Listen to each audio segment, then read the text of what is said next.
I'm going to start by connecting the charge controller to the batteries, and I wire nutted off the end of these wires so they don't short out while I'm doing this.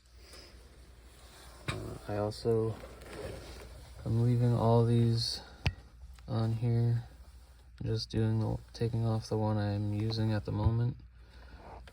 So I'm going to be, this is the negative of the charge controller.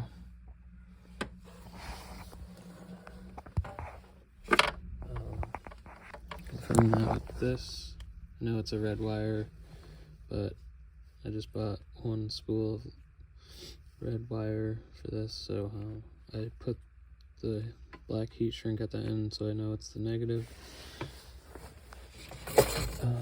And then I'm going to be connecting this ground and then a lead to this negative side. I have this lead to connect the two positives together. So I'll show you and that looks like when I'm done. So you want to connect the battery to the charge controller first before you connect the solar panels, so that you don't, if you have current coming in the solar in the charge controller and there's nowhere for it to go, it could burn it up.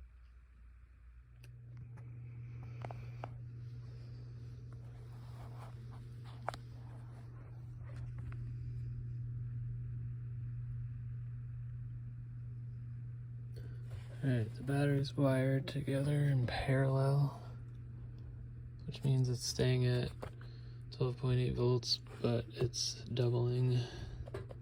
It's going up to 400 amp hours, which is the storage of it.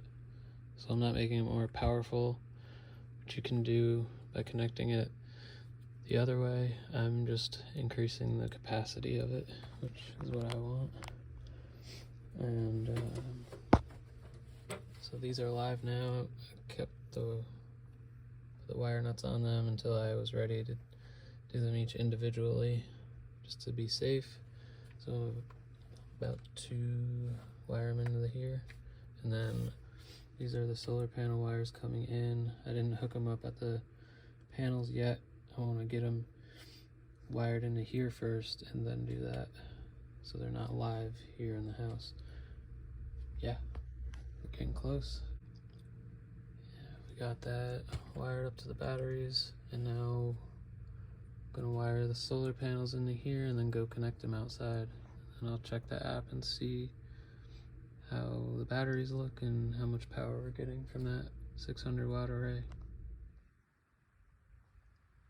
Alright, let's go out and check out the wiring of the panels and connect them. Well, we're not gonna have too much solar on there. The sun's about to go down, but I had this covered all day while I was working on it. But we got the negatives connected here. These two rows are connected together with at the ends, and then in the middle they're just, it's a series parallel connection. And got this 30 amp inline fuse here, connected that. So that's the positive going into the charge controller.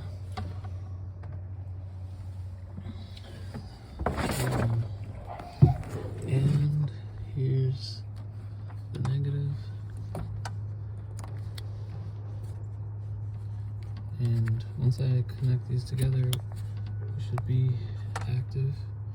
Now I'm going to take this cover off and check out the app and see what our numbers are. I'll take some screenshots and put them in this video.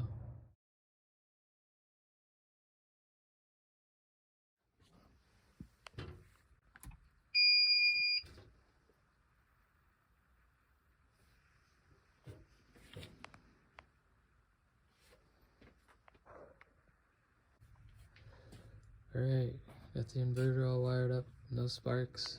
I was able to pre-charge the resistors in the inverter with my multimeter. I just set it to 9 volts, touched one lead to the positive battery terminal, one lead to the end of the inverter positive cord, and it read about 10 volts, so it was just slowly easing that power into the inverter so it didn't just all charge in there at once and cause a spark, which can damage some of the components in the battery or in the charge controller. So glad we got that to work, no spark there. So yeah, it's all up and running. Some nice sun-powered light here. Thanks for watching and coming along on this journey.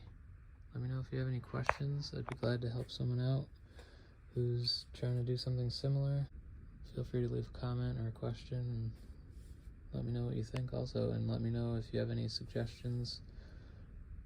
I do want to clean these wires up a little bit and clamp them up, get them kind of out of the way, neaten them up a little, but yeah, very excited. Can't believe I almost forgot the transfer switch. This is the whole reason I made this system, is to power our sump pump if we lose power. So now I got that hooked up, plugged into the inverter, plugged into the outlet that the sump pump was plugged into, and that's the sump pump. So when the power goes out, this will automatically kick on through the inverter.